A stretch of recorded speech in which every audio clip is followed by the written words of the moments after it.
নমস্কার বন্ধুরা, beginners web YouTube চ্যানেলের ফটোশপ সিসি টিউটোরিয়াল সিরিজের 24 নম্বর ক্লাসে তোমাদের সবাইকে স্বাগত। এই ভিডিওতে আমরা জানবো বন্ধুরা ব্লাড টুল, শার্পেন টুল আর স্মাচ টুল সম্বন্ধে। সবার প্রথম আমি ব্লাড টুলটাকে সিলেক্ট করে নিলাম। আমি একটা ইমেজ ওপেন করছি, কন্ট্রোল ও। এখান থেকে আমি পিক 32 এই ইমেজটাকে ওপেন করলাম, লকটাকে খুলে নিলাম। এখানে তোমরা একটা ইমেজ দেখতে পাচ্ছ। আমি এখন চাইছি এই ইমেজের সাবজেক্টকে ছেড়ে বাকি ইমেজের ব্যাকগ্রাউন্ডটাকে ব্লার করতে। ব্লার টুল আমার সিলেক্ট করাই আছে। এইবার আমাদেরকে প্রপার্টি বারের কিছু অপশান সম্বন্ধে জানতে হবে। সবার প্রথম অপশানটা হলো গিয়ে আমাদের click to open the brush preset পিকার। আমি এই অ্যারোটায় ক্লিক করলাম। তো এইখানে তোমরা অনেক ধরনের ব্রাশ পেয়ে যাবে। এই সমস্ত ব্রাশ ইউজ করে তোমরা কিন্তু ব্লার করতে পারবে। আমি এখান থেকে হার্ড রাউন্ড এই ব্রাশটা সিলেক্ট করলাম, ক্যানভাসের বাইরে ক্লিক করছি। তারপরের অপশানটা আমার হলো গিয়ে মোড। এইখানে তোমরা অনেকগুলো মোড পাবে। আমি এখান থেকে মোড নর্মালি রাখলাম। বাকি মোডগুলো একটু তোমরা অ্যাপ্লাই করে দেখে নিও। তোমরা এখানে ক্যানভাসের ওপরে একটা সার্কেল দেখতে পাচ্ছ। এই সার্কেলের সাইজটা আমরা আমাদের নিজেদের সুবিধা অনুযায়ী ছোট বড় করে ব্লার করতে পারবো। আমরা যদি কিবোর্ড থেকে রাইট অ্যাঙ্গেল ব্র্যাকেট প্রেস করতে থাকি তাহলে কিন্তু আমার সার্কেলের সাইজটা বড় হবে, আর যদি লেফট অ্যাঙ্গেল ব্র্যাকেট প্রেস করতে থাকি তাহলে কিন্তু আমার সার্কেলের সাইজটা ছোট হবে। এইবার আমি এই ইমেজের ব্যাকগ্রাউন্ডের ওপরে ড্র্যাগ করছি। ড্র্যাগ করার আগে আমি আমার অরিজিনাল ইমেজের একটা ডুপ্লিকেট নিয়ে নিচ্ছি, যাতে আমার অরিজিনাল ইমেজটা চেঞ্জ না হয়ে যায় এবং যাতে অরিজিনাল ইমেজটায় কোনো ড্যামেজ না আসে। তো দেখো, আমি একটা ডুপ্লিকেট নিয়ে নিলাম। এইবার আমি এই ব্যাকগ্রাউন্ডের ওপরে ড্র্যাগ করছি। দেখো বন্ধুরা, আমার কিন্তু ইমেজের ব্যাকগ্রাউন্ডটা কিন্তু ব্লার হয়ে গেল। আমি ডুপ্লিকেট লেয়ারটাকে বন্ধ করছি। দেখো, এই হচ্ছে আমার ছিল অরিজিনাল ইমেজ। আর দেখো, ব্লার করার পরে আমার ইমেজটায় কি পরিবর্তন হলো। দেখো, আমার ব্যাকগ্রাউন্ড কিন্তু অনেকখানি ব্লার হয়ে গেছে। ডিফারেন্সটা তোমরা বুঝতে পারছো আশা করছি। এই ডুপ্লিকেট লেয়ারটাকে আমি ডিলিট করে দিচ্ছি। পরের অপশানটা আমার হলো গিয়ে স্ট্রেংথ। আমরা স্ট্রেংথ যত বেশি রাখবো তত আমাদের স্পিডে ব্লার হবে, আর আমরা স্ট্রেংথ যত কম রাখবো তত কিন্তু আমাদের স্লোলি ব্লার হবে। এই স্ট্রেংথের ভ্যালুটা আমরা কিন্তু কম বেশি করতে পারি। স্ট্রেংথের হাইয়েস্ট ভ্যালু হচ্ছে 100%। আমি এই অ্যারোটায় ক্লিক করলাম। এইখান থেকে আমরা ড্র্যাগ করে স্ট্রেংথটাকে কম বেশি করতে পারবো, বা আমরা এই স্ট্রেংথ লেখাটার ওপরে যদি মাউস নিয়ে যাই তাহলে আমাদের মাউস পয়েন্টারটা চেঞ্জ হয়ে যাবে। এইখান থেকেও কিন্তু আমরা বাঁ দিক ডান দিকে ড্র্যাগ করে আমাদের স্ট্রেংথের ভ্যালুটাকে কম বেশি করতে পারবো। কিংবা আমরা এই স্ট্রেংথের ভ্যালুটা ডাইরেক্টলি এই বক্সে টাইপও করতে পারবো। আমি এখানে 100% টাইপ করলাম। আমি স্ট্রেংথের ভ্যালুটা 100% রাখলাম। এইবার আমি এই ইমেজটার একটা ডুপ্লিকেট করছি, কন্ট্রোল জে। এর আমি একটা ডুপ্লিকেট করে নিলাম। এইবার আমি এই ব্যাকগ্রাউন্ডের ওপরে ড্র্যাগ করছি। তো দেখো, ড্র্যাগ করার সাথে সাথেই আমার কিন্তু ইমেজের ব্যাকগ্রাউন্ডটা খুব স্পিডে ব্লার হচ্ছে। এবার আমি এখান থেকে স্ট্রেংথটাকে একদম কমিয়ে দিচ্ছি। আমি 2% রাখলাম, কন্ট্রোল জেড। এবার আমি আবার ড্র্যাগ করছি স্ট্রেংথটাকে 2% থেকে।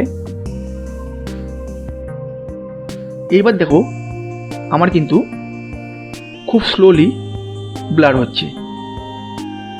আমি ওপরের লেয়ারটা বন্ধ করছি। তোমরা হালকা ডিফারেন্স বুঝতে পারছো। তো আমরা স্ট্রেংথ যত বাড়িয়ে কাজ করব তত স্পিডে ব্লার হবে, আর স্ট্রেংথ যত কমিয়ে কাজ করব তত কিন্তু স্লোলি ব্লার হবে। ডুপ্লিকেট লেয়ারটাকে আমি ডিলিট করলাম।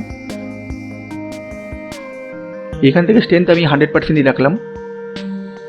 এর পরের যে অপশানটা সম্বন্ধে আমাদের জানতে হবে সেটা হলো গিয়ে স্যাম্পল অল লেয়ার্স।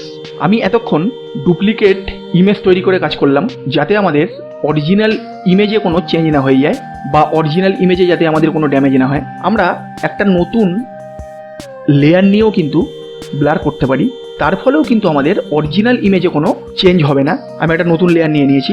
এখন দেখো, আমার স্যাম্পল অল লেয়ার্স এই অপশানটা কিন্তু আনচেক করা আছে। এইবার দেখো, আমি ইমেজের ব্যাকগ্রাউন্ডের ওপর ড্র্যাগ করছি। দেখো, আমি ড্র্যাগ করা সত্ত্বেও কিন্তু আমার ইমেজের ব্যাকগ্রাউন্ডটা কিন্তু ব্লার হচ্ছে না। যদি আমাদের নতুন লেয়ার নিয়ে ব্লার করতে হয় তাহলে কিন্তু আমাদের সব সময় স্যাম্পল অল লেয়ার্স এই অপশানটাকে চেক রাখতে হবে। আমি চেক করলাম, নতুন লেয়ারটাই আমার সিলেক্ট করা আছে। আমি নতুন লেয়ারেই আছি। এইবার আমি আবার ড্র্যাগ করছি। দেখো এইবার কিন্তু আমার ইমেজের ব্যাকগ্রাউন্ডটা কিন্তু ব্লার হচ্ছে। আমি ওপরের লেয়ারটা বন্ধ করলাম। দেখো এই ছিল আমার অরিজিনাল ইমেজ, আর এই দেখো আমার ব্লার হওয়ার পর ইমেজটা। তাহলে বন্ধুরা, নতুন লেয়ার নিয়ে যখনই তোমরা ব্লার করবে তখন কিন্তু তোমাদের এইটা মাথায় রাখতে হবে যে স্যাম্পল অল লেয়ার্স এই অপশানটা যেন চেক করা থাকে। এই অপশানটা যদি চেক না থাকে তাহলে কিন্তু নতুন লেয়ার নেওয়ার পরেও ব্লার হবে না। এইবার বন্ধুরা, তোমাদেরকে কিছু জিনিস বলে রাখি। ধরো ব্লার হওয়ার পরে আমরা এই ব্লার এফেক্টটাকে রিমুভ করতে চাইছি, এই ক্ষেত্রে আমরা কিন্তু ইরেজার টুলের ইউজ করতে পারি। আমি এখান থেকে ইরেজার টুল সিলেক্ট করে নিলাম। এইবার আমি ব্লার হওয়া অংশের মধ্যে ড্র্যাগ করছি। দেখো আমি ইরেজার টুল দিয়ে যখনই ড্র্যাগ করলাম তখন দেখো আমার কিন্তু ব্লার এফেক্টটা কিন্তু রিমুভ হয়ে গেল। ধরো তোমরা কোনো ইমেজের ব্যাকগ্রাউন্ড ব্লার করছো এবং করতে করতে তোমরা অনিচ্ছাকৃত এমন অংশে ব্লার করে ফেলেছো যেই অংশে তোমরা ব্লার করতে চাওনি, সেই সমস্ত ক্ষেত্রে কিন্তু তোমরা ইরেজার টুল ইউজ করে সেই পার্টিকুলার অংশ, যেই অংশে তোমরা ব্লার এফেক্ট চাইছো না, সেই অংশ থেকে ব্লার এফেক্ট কিন্তু রিমুভ করতে পারবে। তাছাড়াও তোমরা ধরো পার্টিকুলারলি কোনো সিলেকশন এরিয়া তৈরি করে শুধু সেই সিলেকশন এরিয়ার ভেতরই ব্লার করতে চাইছো, তোমরা কিন্তু সেটাও পারবে। সেটা কিভাবে দেখো, আমি এখান থেকে ল্যাসো টুল সিলেক্ট করলাম। করার পর আমি পার্টিকুলারলি একটা সিলেকশন এরিয়া তৈরি করছি।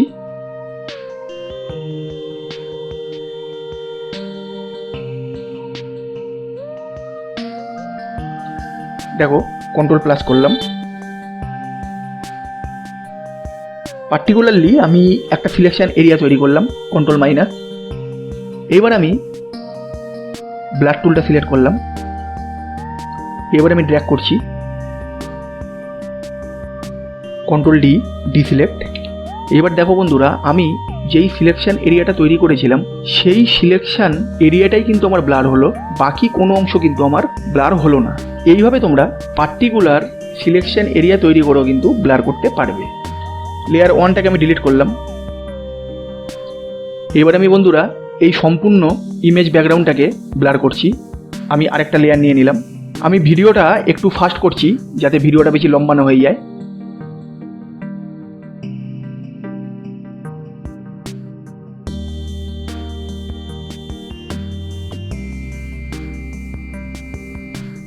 তো বন্ধুরা, আমি পুরো ইমেজ ব্যাকগ্রাউন্ডটাকে ব্লার করে ফেললাম। আমি লেয়ার 1টাকে বন্ধ করছি। দেখো এই ছিল আমার অরিজিনাল ইমেজ, আর এখন দেখো ব্লার করার পর আমার এই ইমেজটা তৈরি হলো। তো এইভাবে তোমরা ব্লার টুলের সাহায্যে কোনো ইমেজ ব্যাকগ্রাউন্ডকে সহজেই ব্লার করতে পারবে। পরের টুলটা আমার হলো গিয়ে শার্পেন টুল। আমি সিলেক্ট করলাম। আমি আরেকটা ইমেজ ওপেন করছি, কন্ট্রোল ও।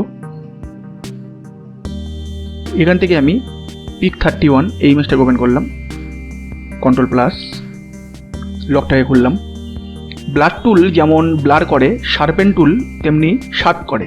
এই যে তোমরা ইমেজটা দেখতে পাচ্ছ, আমি এখন চাইছি এই ইমেজের মধ্যে যে মেয়েটা আছে তার চোখটাকে শার্প করতে।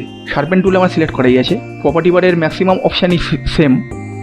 এখান থেকে তোমরা ব্রাশ সিলেক্ট করে নিতে পারবে শার্প করার জন্য বিভিন্ন ধরনের। আমি হার্ড রাউন্ড ব্রাশটা সিলেক্ট করলাম। মোড আমি নর্মালি রাখছি। স্ট্রেংথ যত বেশি রাখবো তত আমাদের স্পিডে শার্প হবে, আর স্ট্রেংথ আমরা যত কম রাখবো তত আমাদের স্লোলি শার্প হবে। তো স্ট্রেংথ এখানে আমার 50% আছে। স্যাম্পল অল লেয়ার্স আমার চেক করাই আছে। আমি আরেকটা লেয়ার নিয়ে নিলাম। আমি লেফট স্কোয়ার ব্র্যাকেট বা লেফট অ্যাঙ্গেল ব্র্যাকেট প্রেস করে সার্কেলের সাইজটা একটু ছোটো করে নিচ্ছি, আর রাইট অ্যাঙ্গেল ব্র্যাকেট বা রাইট স্কোয়ার ব্র্যাকেট প্রেস করলে সার্কেলের সাইজটা বড় হবে।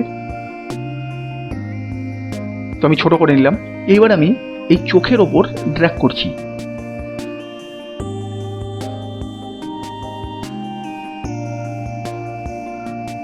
দেখো বন্ধুরা, চোখটা কিন্তু আমার একটু শার্প হলো। আমি কন্ট্রোল প্লাস করছি। তোমরা চোখের দিকটা খেয়াল করো। আমি লেয়ার 1টাকে বন্ধ করলাম। দেখো এই ছিল অরিজিনাল ইমেজ, আর দেখো শার্প করার পর আমার এই ইমেজটা তৈরি হয়েছে। তো এইভাবে আমরা শার্প করতে পারবো। আমি ঠোঁটটাকে একটু শার্প করছি। দেখো ঠোঁটটা আমার একটু শার্প হলো। দেখো আমি লেয়ার 1টাকে বন্ধ করলাম। দেখো দেখো ঠোঁটটা আগে ছিল আমার এই রকম, আর শার্প করার পর দেখো ঠোঁটটা একটু শার্প হলো, তোমরা বুঝতে পারছো। আর আরেকটা কথা তোমাদের বলে রাখি, যদি তোমরা একই জায়গায় অনেকবার করে ড্র্যাগ করো তাহলে কিন্তু ইমেজ ড্যামেজ হয়ে যাবে। আমি এই গালের ওপরে দেখো অনবরত ড্র্যাগ করতে থাকছি, দেখো ইমেজটা কিন্তু আমার ড্যামেজ হয়ে গেল। তো তোমরা এই শার্প টুল খুবই সাবধানে ইউজ করো যাতে ইমেজ ড্যামেজ না হয়ে যায়। Control Z. এই ক্লাসে আমরা বন্ধুরা সেই যে টুলটা সম্বন্ধে জানবো সেই টুলটা হলো গিয়ে স্মার্ট টুল। আমি স্মার্ট টুলটা সিলেক্ট করে নিলাম।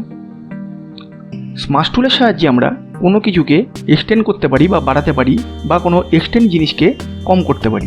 ব্লাড টুল আর শার্পেন টুল জানার সময় আমরা প্রপার্টি বারের যেই সমস্ত অপশানগুলো জেনেছিলাম, স্মার্ট টুলের ক্ষেত্রেও কিন্তু সেই সমস্ত অপশান একদম সেম। এখান থেকে click to open the brush preset পিকার, এখানে আমরা যদি ক্লিক করি তাহলে আমরা এখানে অনেক ধরনের ব্রাশ পেয়ে যাব। এই ব্রাশগুলো আমরা স্মার্ট টুল নিয়ে কাজ করার সময় ইউজ করতে পারবো। এখান থেকে আমি হার্ড রাউন্ড এই ব্রাশটা সিলেক্ট করলাম, ক্যানভাসের বাইরে ক্লিক করলাম। পরের অপশানটা আমাদের হলো গিয়ে মোড আমি এখানে নর্মালি রাখলাম। তারপরের অপশানটা আমাদের হলো গিয়ে স্ট্রেংথ আমরা যত বেশি রাখবো তত কিন্তু আমরা কোনো কিছুকে খুব স্পিডে এক্সটেন্ড করতে পারবো বা বাড়াতে পারবো, এবং কোনো এক্সটেন্ড জিনিসকে কম করতে পারবো। আর স্ট্রেংথ আমরা যত কম রাখবো তত কিন্তু আমরা স্লোলি কোনো কিছুকে এক্সটেন্ড করতে পারবো বা বাড়াতে পারবো, এবং কোনো এক্সটেন্ড জিনিসকে ছোট করতে পারবো।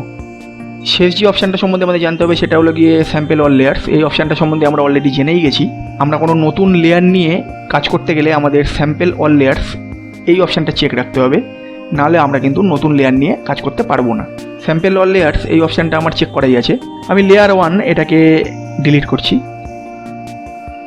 এই হলো আমার অরিজিনাল ইমেজ। আমি আরেকটা লেয়ার নিয়ে নিলাম। এই ইমেজটার মধ্যে তোমরা যে মডেলের ছবিটা দেখতে পাচ্ছ, আমি চাইছি এই মডেলের আইব্রোস বা চোখের ভুরু এর লেন্থটাকে একটু এক্সটেন্ড করতে। স্মার্ট টুল আমার সিলেক্টই আছে। এখান থেকে স্ট্রেংথটা আমি একটু বাড়িয়ে নিচ্ছি, আমি 76% করলাম। এবার আমি জাস্ট এই আইব্রোজের ওপর লেফট ক্লিক করে ক্লিকটা না ছেড়ে একটু সামনের দিকে ড্র্যাগ করছি। আর আমি চাইছি পাশের আমার যে আইব্রোজ বা চোখের ভুরুটা আছে এর লেন্থটাকে একটু কম করতে, তো আমি এর ওপর লেফট ক্লিক করে একটু পেছন দিকে ড্র্যাগ করছি। এবার আমি লেয়ার 1টাকে বন্ধ করলাম। দেখো তোমরা আইব্রোজের ওপর লক্ষ্য করবে, আমার অরিজিনাল ইমেজ ছিল এটা। এবার আমি লেয়ার 1টাকে খুলছি, আমি লেয়ার 1টাকে অন করলাম। দেখো আমি কিন্তু স্মার্ট টুল ইউজ করে আইব্রোজের লেন্থটাকে একটু কম বেশি করলাম। আশা করছি বন্ধুরা তোমরা ডিফারেন্সটা বুঝতে পারলে। তো এইভাবে তোমরা স্মার্ট টুলের সাহায্যে কোনো কিছুকে এক্সটেন্ড করতে পারো বা এক্সটেন্ড জিনিসকে কমাতে পারো। তো এই ক্লাসে আমরা জানলাম বন্ধুরা ব্লাড টুল, শার্পেন টুল আর স্মার্ট টুল সম্বন্ধে। পরের ক্লাসে আমরা জানবো ডজ টুল, বার্ন টুল আর স্পঞ্জ টুল সম্বন্ধে। ফটোশপের ওপর এই ক্লাসটা যদি তোমাদের ভালো লেগে থাকে তাহলে প্লিজ এই ভিডিওটাকে লাইক করো এবং বিগিনার্স ওয়েব ইউটিউব চ্যানেলকে সাবস্ক্রাইব করো।